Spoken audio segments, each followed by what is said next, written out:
Welcome, friends.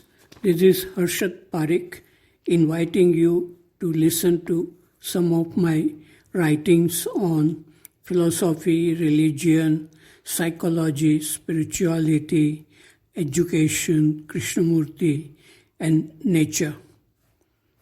I hope you have an attentive listening in peaceful environment.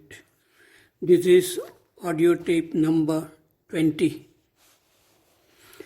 Article number 120. A student asks, "Sir, why do we get hurt so often?" All of us get hurt at some time in our life while playing games, cutting vegetables with a knife, riding a bicycle, and so on. Our natural instinct is not to get hurt, but since we are not aware of our movements all the time, getting hurt is inevitable. The physical hurt is not difficult to deal with.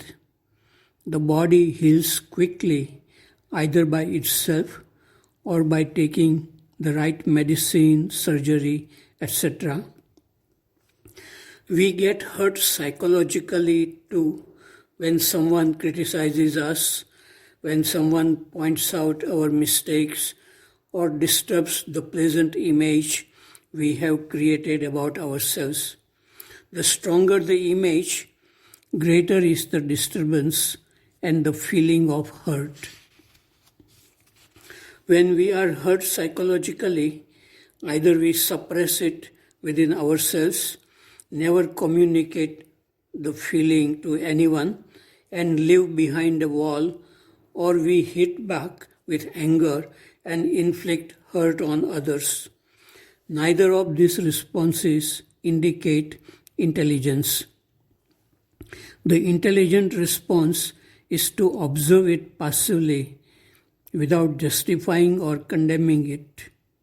Krishnamurti called it the choiceless awareness. It shows clearly why we get hurt psychologically. This kind of seeing is the action which brings freedom.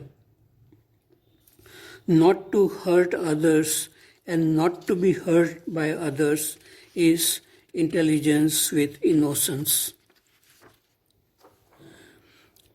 Article number 121. It is about marriage. 2 days ago, in a Gujarati newspaper, I read an article about marriages in big cities.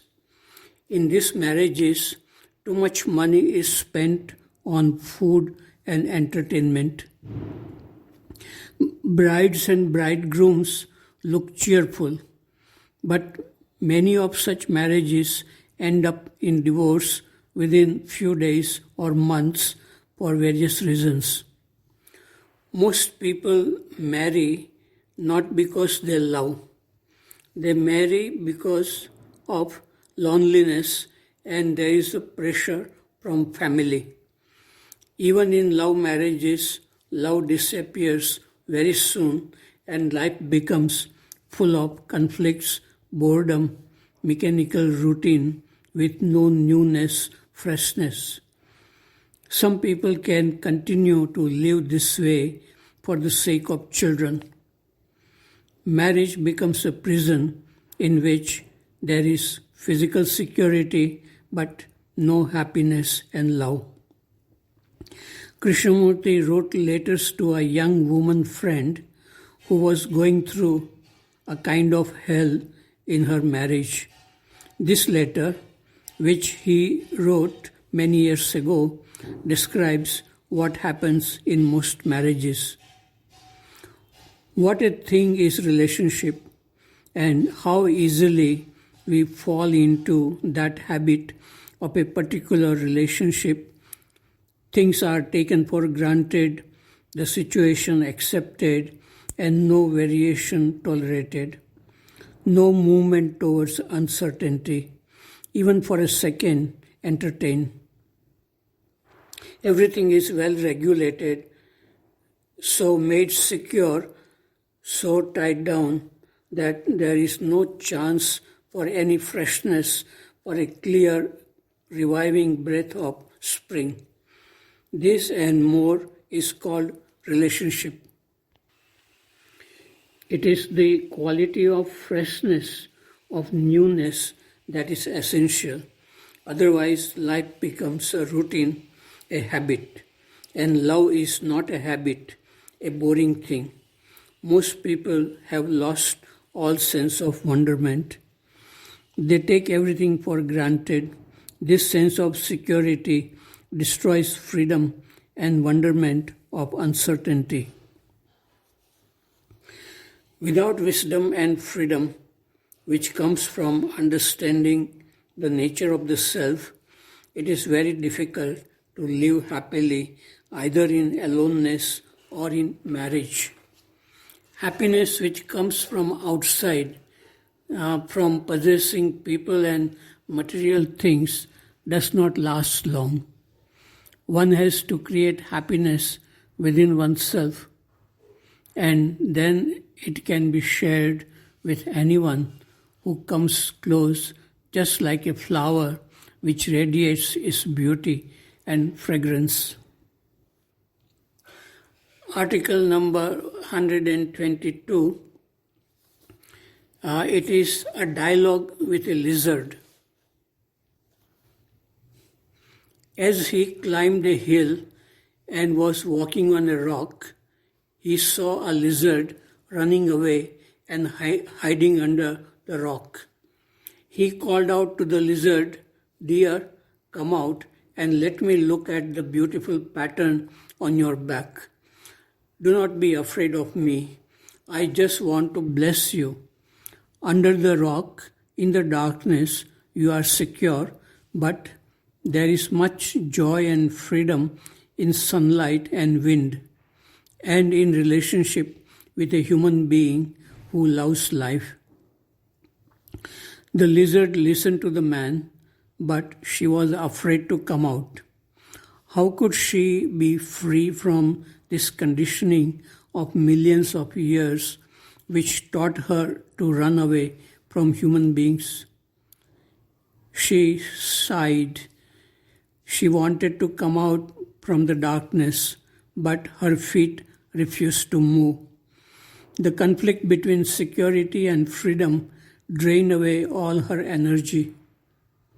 Finally, she said to herself, "All right, it is a lonely existence here under the rock, but one day I will find another lizard like me, and then we will have a happy life until we are swallowed by the snake of time."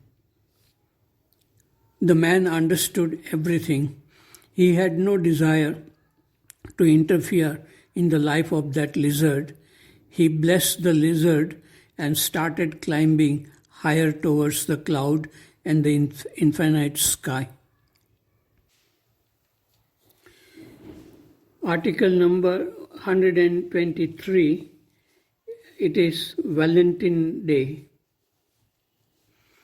A new morning at Sayadri School. Today, February 14, is celebrated as Valentine Day. On this day, people express their feelings of love. This feeling of love is the most significant feeling in human existence. Most people fall in love, which involves fear, anger, jealousy, and many other negative feelings which bring sorrow and deterioration of the body and mind. Very few people can rise in love, growing in inner richness and beauty. Krishnamurti said, "Without goodness and love, one is not educated." Love is not attraction and attachment with psychological dependence on someone. If happiness and love comes from outside, it will be taken away sooner or later. But if love comes from within, from wisdom and freedom, it grows day by day. Krishnamurti said, love in relationship is a purifying process as it reveals the ways of the self. This morning, I expressed my feelings of love in the school assembly by speaking a little and playing 2 recorded songs from old Hindi songs.